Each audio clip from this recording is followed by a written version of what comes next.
Hi, I'm Nell Duke from Stand for Children and the University of Michigan. I am delighted to be able to talk with you about the 2023 updates to the essential instructional practices in early literacy, kindergarten through third grade.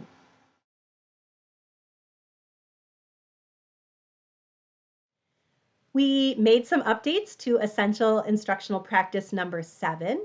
In the very opening portion of that essential, we, instead of just saying content knowledge, now say content and other cultural knowledge, because not everyone would necessarily think of cultural knowledge when they think of content knowledge.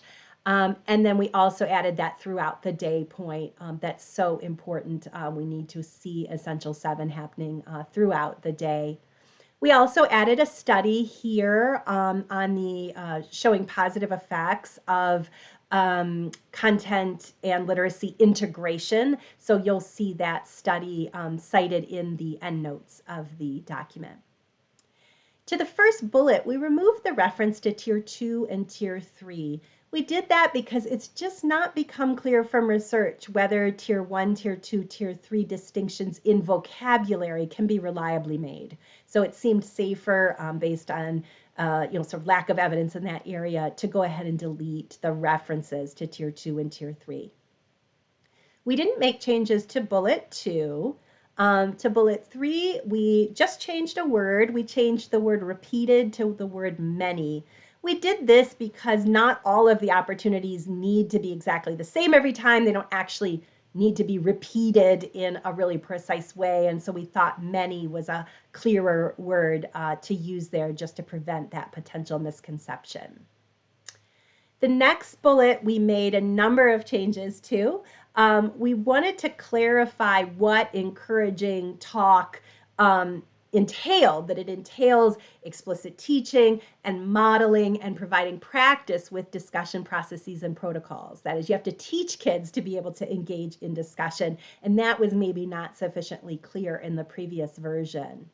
We also added the point, which you saw back up in the introduction to the document as well. We added the point that children should be encouraged to draw on their full linguistic repertoires and discussions, including multiple dialects, multiple languages, verbal and nonverbal. So we added that. We removed the reference here to the content areas simply because that's now already in this essential practice kind of higher up. And we removed the print or digital text reference just because we think that's thoroughly implied, so we could save a little space by deleting that portion. The next and last bullet of Essential 7, we also made some small changes to. We removed inflections because most inflections would already be captured in suffixes. And we added cognates as another important piece of our morphology instruction. And we corrected what was really an error in 2016. We had said prefixes and affixes, but that's kind of like saying strawberries and fruit, but nobody caught it. So this time, we said prefixes and suffixes, which is a much more defensible wording. So we did that as well. And we added a supporting reference for the value of teaching cognates. So you'll see that supporting reference in the endnotes to the document.